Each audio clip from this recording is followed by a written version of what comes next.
अकाली बाबा हनुमान सिंह जी सिख इतिहास के एक महत्वपूर्ण नेता थे। उनका जन्म नवंबर 1755 में माता पिता बाबा गर्जा सिंह जी और माता हरनाम कौर जी के घर हुआ था। बड़े होने पर हनुमान सिंह जी एक वीर योद्धा बन गए। उन्होंने दो प्रसिद्ध सिख नेताओं अकाली बाबा नैना सिंह जी और अकाली बाबा फूला सिंह जी के साथ कई बड़ी लड़ाइयां लड़ी। ये दोनों नेता हनुमान सिंह जी से पहले बुढ़ा दल नामक एक समूह के प्रमुख थे। 1823 में एक महत्वपूर्ण घटना घटी। अकाली फूला सिंह जी नौशेरा नामक स्थान पर एक युद्ध में वीरगति को प्राप्त हुए। इसके बाद हनुमान सिंह जी अकाली निहंग नामक एक समूह के नए नेता बने। उस समय उनकी आयु 68 वर्ष थी। वे अकाल तख्त साहिब नामक एक अत्यंत महत्वपूर्ण सिख धार्मिक स्थल के भी प्रमुख बने। शक्ति के स्तंभ के रूप में ऊंचा खड़ा होना। जब हनुमान सिंह जी नेता बने तब सिखों के लिए बहुत कठिन समय था। कई बड़े बदलाव हो रहे थे। पंजाब के शक्तिशाली शासक महाराजा रणजीत सिंह की बीमारी से मृत्यु हो गई थी। उनकी मृत्यु के बाद उनके परिवार के कुछ सदस्य जो आगे शासन करने वाले थे मारे गए। फिर डोगरा नामक एक समूह ने एक बहुत बुरा काम किया। उन्होंने लाहौर दरबार नामक सिख सरकार का नियंत्रण अंग्रेजों को सौंप दिया। उसी समय अंग्रेज पंजाब पर पूरी तरह से कब्जा करने की योजना बना रहे थे। इन सभी घटनाओं ने एक नेता के रूप में हनुमान सिंह जी के कार्य को बहुत चुनौतीपूर्ण बना दिया। एक विश्वसनीय सिख जनरल सरदार श्याम सिंह अटारी अमृतसर शहर गए। वे अंग्रेजों के खिलाफ लड़ने के लिए मदद की तलाश में थे। इसलिए वे एक महत्वपूर्ण सिख नेता जत्थेदार हनुमान सिंह से मिलने गए। वे अकाल तख्त पर मिले जो सिखों का एक पवित्र स्थान है। श्याम सिंह ने बाबा हनुमान सिंह से कहा, बाबा जी, मैं अंग्रेजों से लड़ना चाहता हूं, लेकिन मेरे पास सेना नहीं है। मेरे पास खुद और मेरे बेटों के अलावा और कुछ नहीं है। बाबा जी ने उत्तर दिया, ओह सिंह जी, यदि यह अकाली फौज सिख राष्ट्र की नहीं है तो किसकी है?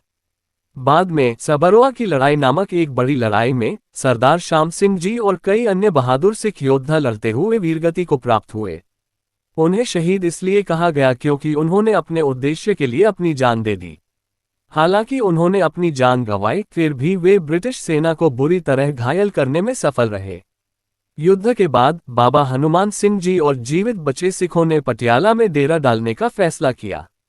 पटियाला सिखों द्वारा शासित एक छोटा सा राज्य था।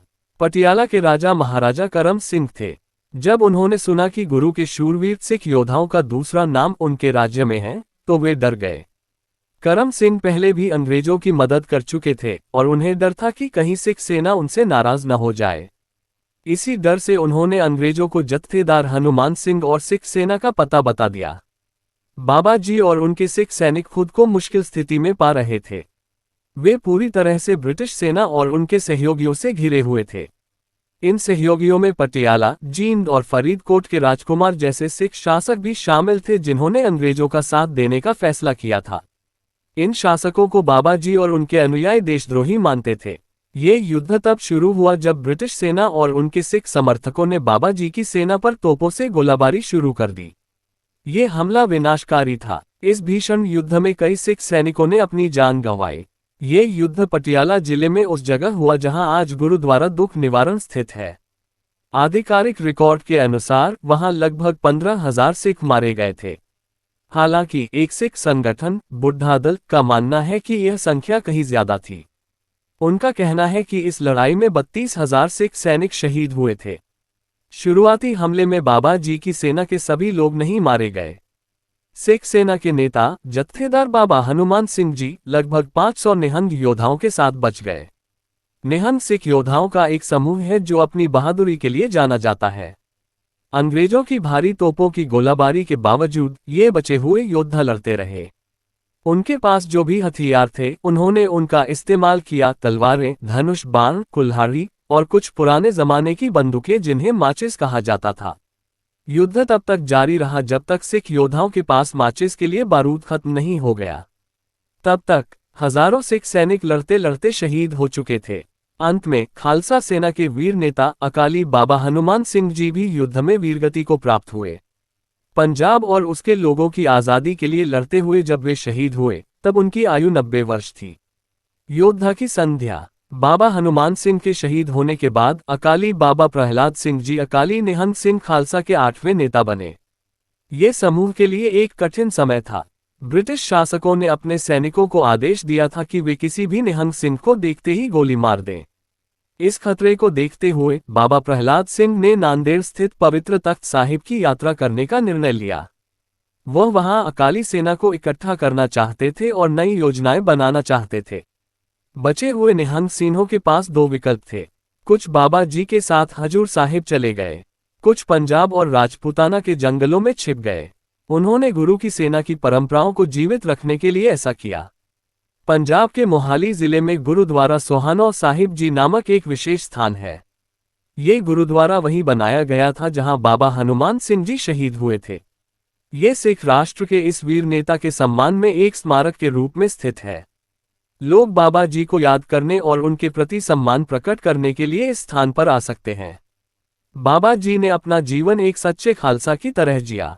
इसका मतलब है कि उन्होंने अपने हर काम में श्री गुरु ग्रंथ साहिब जी की शिक्षाओं का पालन किया। उनका जीवन भक्ति और साहस का एक उदाहरण था। जैसा कि कवि भगत कबीर जी ने एक बार सुंदर शब्दों में लिखा था, जिन्हें आज भी याद किया जाता है। और भी बहुत कुछ है। मन के आकाश में युद्ध का नगाड़ा बजता है, निशाना साधा जाता है और घाव दिया जाता है। और भी बहुत कुछ। आध्यात्मिक योद्धा युद्ध के मैदान में प्रवेश करते हैं, अब लड़ने का समय है। मेरे पास एक अच्छा विकल्प है। वे ही आध्यात्मिक नायक के रूप में जाने जाते हैं जो धर्म की रक्षा के लिए लड़ते हैं। और भी अधिक पढ़ें। वह टुकड़े टुकड़े करके अलग हो सकता है, लेकिन वह युद्ध का मैदान कभी नहीं छोड़ेगा।